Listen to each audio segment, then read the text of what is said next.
Bonjour à tous, bienvenue à la partie 2 de la vidéo sur la programmatique. Aujourd'hui, nous allons parler entre autres de la sécurité de la marque.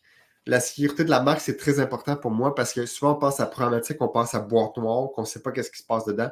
Alors que si on compare la programmatique au nouveau format, par exemple, comme Google Performance Max ou même Facebook Ads, souvent on a beaucoup plus d'informations sur les outils programmatiques que les autres outils. Comme Google Ads Performance Max, c'est vraiment le meilleur exemple d'une boîte noire qui est supposée marcher, mais que tu n'as aucune idée de ce qui se passe vraiment. Alors qu'en programmatique, on peut avoir des rapports de où est-ce qu'on a été, mais on peut aussi appliquer de la sécurité de la marque vraiment précise pour s'assurer d'être là où on veut. Pourquoi est-ce que c'est important? Parce que les achats programmatiques sont quand même parfois le Far West. Malgré les standards de sécurité qui sont plus élevés qu'il y a beaucoup d'années, il en reste qu'on doit surveiller qu'on livre la bonne impression sur le bon site à la bonne grandeur. La fraude peut prendre plusieurs formes. Des click farms. Vous pouvez penser à, je sais pas moi, du monde qui serait dans une ferme puis qui crée sur des publicités. Du ad stacking, par exemple, mettre deux publicités une par-dessus l'autre et que l'utilisateur voit une, mais que Google AdSense, ça mettons, voit deux. Cookie stuffing, ad injection, auto-download. Là, vous pensez à des trucs un peu croches. Dans le sens, c'est rare qu'on voit ça de nos jours, mais il y a encore des sites qui font ça. On va commencer la viewability. C'est super important. La viewability, je dis ça, non. L'importance de la viewability, c'est important à comprendre parce que c'est le pourcentage d'impressions qui sont visibles pour l'utilisateur en moyenne sur une campagne. Ça veut dire quoi? Ça veut dire que si une campagne a une viewability de 60%, ça veut dire que 60% des impressions sont visibles. Ça ne veut pas dire que 60% de la bannière est visible en moyenne. Donc, c'est quoi une impression visible? Une impression visible, c'est une impression qui est apparue à l'écran pendant au moins une seconde avec 50% des pixels. Ça, c'est une impression visible. Une vidéo, là, je suis un petit peu rouillé, mais c'est une vidéo qui est apparue sur Play, qu'on avait le son pendant au moins 2 secondes visible pendant qu'elle jouait. C'est une vidéo visible, viewable. Donc, le pourcentage de viewability qui devrait être au minimum à 60%, c'est du gros minimum, mais que si jamais les pourcentages de viewability sont très bas, c'est vraiment louche. Ça veut dire que dans le fond, la publicité a joué puis que personne ne la regardait. Ça veut vraiment dire ça. L'importance du site, toujours vérifier les sites où les publicités sont apparues, car vous serez probablement étonné de savoir que plus de la moitié des impressions apparaissent sur des jeux mobiles. Ça, c'est pas une statistique précise que j'ai à vous donner, c'est plus que ça existe beaucoup. Comme ça, on dit à l'outil de dire moi, je veux l'impression la moins chère. L'impression la moins chère, ça va être sur des sites que personne ne veut miser, sur des sites qui ont beaucoup d'impressions à bas prix, comme des jeux mobiles. Par exemple, une impression mobile et la toute petite bannière sur un jeu de Sudoku, ça apparaît vraiment plus qu'on le pense. Même chose, ça se peut que vous soyez sur des sites poubelles, des sites qui sont faits pour la publicité, qu'on voit 40 publicités sur la même page. Ça, c'est pas rare. Parce que dans le fond, ils sont faits pour la pub. Fait qu'ils ont 6 fois plus de pub qu'un site normal. Puis souvent, ils ont beaucoup de trafic super cheap. Fait que, à quelque part, vous allez peut-être apparaître là-dessus. Bloquer des catégories de contenu. Selon les DSP que vous utilisez, vous pouvez bloquer certaines catégories de contenu par défaut. Comme vous voyez, c'est l'exemple de DB360. Par exemple, qu'on peut dire d'exclure les problèmes sociaux sensibles, les grossièretés, le langage inapproprié. Puis selon la marque avec laquelle vous faites affaire, si elle veut vraiment être safe, elle va utiliser différents critères de brand safety. Comment s'assurer qu'on livre au bon endroit? Ça, c'est l'exemple de Google Ads Display Network, qu'on peut voir exactement où est-ce qu'on livre. Puis je ne me rappelle plus du tout c'est quoi cette campagne-là. Mais on voit celle-là que les premiers sites, c'est un mobile app Word Gardens, qui est un mot croisé. Après ça, circulaire.com, qui n'est pas tant un site poubelle, mais qu'on va dire qu'il n'est pas loin. Puis c'est pas les sites, peut-être que des fois on s'attend, ben, ça doit être sur la presse, un site populaire. Non, la presse, souvent ça coûte trop cher du CPM. Fait qu'ils ne vont pas vous mettre là-dessus. Et ouais. À la bonne dimension. Faire attention, les vidéos ne sont pas toujours livrées à la bonne dimension. Des fois, l'exemple que je vois souvent, c'est sur votre mobile, il y a des sites web qui font en sticky, donc en collant, une vidéo en bas à droite. Donc, en tout temps, il y a une petite vidéo sur le site web qui apparaît ici. Et ça fait que pour Google, la vidéo est visible parce que dans l'écran, la vidéo, elle joue au complet parce qu'elle reste là souvent tout le long, fait qu'elle joue. Donc, pour Google, si vous optimisez au CPM ou au coût par vue, c'est super bon. Mais au final, l'utilisateur final, est-ce qu'il voit vraiment la vidéo qui est là? À voir. Donc, on peut, sur la DSP, mettre des tailles minimum de taille de vidéo. Les différents outils, des outils externes comme IAS, qui est Integral Ad Science, Double Verify, MOT, qui sont 3 outils externes qu'on peut ajouter à la DSP. Les outils propres à la DSP, les outils propres au serveur publicitaire, les ententes privées avec des partenaires. Donc, on parlait la dernière fois des PMP, des ententes de marché privé. Mais en faisant ça, on limite un peu les dégâts. Des listes de sites de canaux, de catégories de mots-clés, autant inclusion qu'exclusion. Derrière une liste de sites d'inclusion, vous vous assurez de seulement livrer sur ces sites-là. Donc, ça, c'est différents outils de brand safety super importants. Au niveau de la mesure, comment je... Bon, il faut faire attention que la mesure, c'est quand même un petit peu plus dur des fois que Facebook ou que Facebook, la fréquence, par exemple. Parce que la fréquence, si quelqu'un est sur un outil en mode incognito, il est sur un outil, un site web qui n'a pas accepté cookies, ça va être beaucoup plus dur de livrer la publicité avec une fréquence normale. Mais quand même. C'est là que les outils comme les serveurs publicitaires, les ad servers, ils peuvent avoir d'autres outils de mesure encore plus poussés pour surveiller les DSP.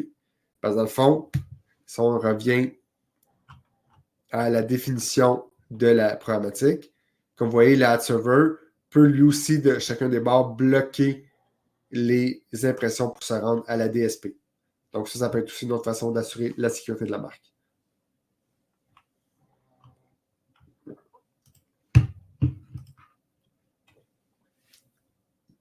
Donc, au niveau des problématiques, on peut quand même bien gérer la fréquence. C'est quand même un outil très intéressant comparé à du Google Ads, du Facebook Ads, qu'on peut seulement gérer la fréquence avec des achats précis.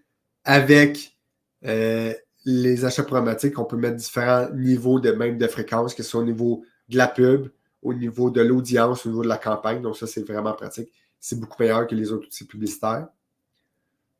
Donc, comme je disais, au niveau de la ligne, du line item, du IO, Insertion Order ou de la campagne, c'est 3 niveaux possibles de mettre de la publicité. Sur YouTube, on parle de 2 types de fréquences. Exposition, l'utilisateur est exposé à la vidéo et la vue, celui qui visionne la vidéo. Quand on ne voudra pas que la personne voit plein de fois la même vidéo, mais on ne voudra pas non plus qu'elle soit exposée. Si la personne est exposée plein de fois, mais qu'elle ne regarde pas la vidéo, mais c'est peut-être le temps de passer à quelqu'un d'autre. Donc, qu'est-ce que vous devriez faire? Ne pas mettre une fréquence au niveau de la campagne parce que c'est trop gros. Souvent, on peut y aller une fréquence au niveau du IO, du Insertion Order, qui est comme un ramassé de ciblage. Ça, c'est une bonne façon de faire la gestion de la fréquence.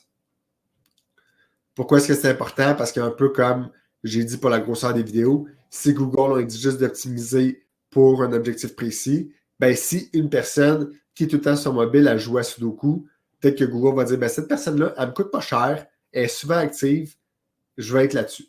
Donc, si on ne met pas de fréquence, ça peut arriver. Puis souvent, qu'est-ce qui va arriver en plus, c'est que la fréquence moyenne va être basse, mais ça se peut qu'il y ait plein de monde qui l'a vu une fois, puis quelques personnes qui l'ont vu 100 fois. Donc, si on met un cap de fréquence, on s'assure qu'un cap de fréquence n'est pas une fréquence moyenne, mais bien une limitation. Fait qu'on assure d'avoir un plafond au niveau de la fréquence. Donc, c'est super important. Les limites de la gestion de la fréquence, lorsqu'un utilisateur nettoie sa cache, change d'ordinateur, of course, ne se reconnecte pas, change d'utilisateur connecté, il y a plein de façons de faire d'un peu mélanger les fréquences, mais quand même, c'est la vie. Les formats possibles. Un overview des différents formats parce qu'on pense souvent à la bannière, et moi j'ai dit plein de fois le mot bannière, mais il y a autre chose. L'éventail de la problématique, c'est beaucoup plus que juste la bannière. L'audio, comme par exemple Spotify, qu'on peut faire des ententes avec Spotify. Mais Spotify, il y a même son Spotify Ad Studio qui permet de faire de la publicité pour les PME en faisant un outil self-serve qui vous permet de faire le ciblage par type de liste de lecture. Donc, l'audio est quand même très présent. Donc, même aussi YouTube, par exemple, qui est arrivé avec une offre audio, des gens que, selon lui, écoutent plus que regardent des vidéos YouTube, on peut mettre de la publicité audio. Mais sinon, Spotify, c'est un des grands champions au Québec pour les publicités audio. Bon, là, je parle de ça. Ciblage unique de Spotify, on va passer dessus. En la forme, comme j'ai dit, iStack, on en a parlé un petit peu, mais on peut faire de la publicité autant dans les toilettes que sur le bord de la vin. Donc, ça, c'est quand même intéressant. Encore une fois, il faut savoir ce qu'on fait, sinon on peut se retrouver dans les toilettes. Les vidéos, of course, quand même un outil assez présent. faut comprendre la vidéo. La seule affaire que je dois attirer votre attention quand vous faites de la vidéo, c'est la différence entre le pre-roll et le end content. Le pre-roll, c'est quand un utilisateur va vouloir voir une vidéo et qu'on met une publicité avant. Tandis que le end content, c'est une vidéo qui joue automatiquement à l'intérieur d'un article. Souvent, on ne voudra pas être là parce que ce n'est pas des vidéos que les gens veulent vraiment voir. Si par exemple, on lit un article, puis tout d'un coup, entre deux paragraphes, ça s'ouvre, puis il y a une vidéo qui commence. Il faut que la vidéo soit vraiment intéressante pour la voir. Souvent, les gens vont juste continuer à lire. Donc, souvent, on va vouloir exclure ça. Téléconnecté. La téléconnectée est disponible sur la majorité des DSP, mais même des DSP spécialisés comme Samsung Ads ou Roku qui permettent de seulement faire de la téléconnectée. Il faut savoir que sur certains marchés, comme j'écris ici, l'inventaire est limité. Par exemple, si vous dites « j'aimerais ça être sur Radio-Canada, Tout TV », l'inventaire est limité. Par contre, le réseau le plus populaire pour la téléconnectée qu'on oublie souvent, c'est YouTube, parce qu'il y a beaucoup de monde qui regarde YouTube sur la télé. Alors, des fois, il faut penser à celui-là avant de passer à des Tout TV qui sont pas si... qu'il n'y a pas tant de pubs dessus, parce qu'il n'y a pas tant d'utilisateurs qui le regardent de façon quotidienne. Format dans DV360, on va passer dessus, c'est des formats natifs que l'outil permet de faire. Alors, tu sais, sinon, la capture d'écran ici, c'est un peu de tout que DV360 permet. On va passer dessus. La complexité de la problématique. La problématique devient complexe quand on la connaît en profondeur, quand il est comme possible de tout faire de toutes les façons. Qu'est-ce que je veux dire par là? Ça veut dire qu'on va faire de la téléconnectée. Ben, c'est soit qu'on va parler à Radio-Canada pour faire une entente hors DSP, soit qu'on utilise la DSP pour faire une entente, puis là, il y a différents types d'ententes pour faire avec Radio-Canada, soit qu'on utilise une DSP et qu'on n'a pas d'entente. Donc, tu sais, juste là, c'est trois façons différentes qui ont trois avantages et inconvénients chacun.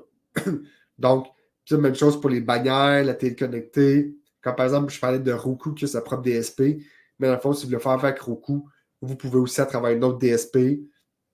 Donc, plus ça avance, plus vous êtes bon en programmatique, plus vous vous rendez compte que c'est pas si simple que ça quand on dit faire de la programmatique, ou même dire je vais acheter de la presse en programmatique. Il y a plein de façons de le faire. Puis chaque façon de faire ses avantages et ses inconvénients.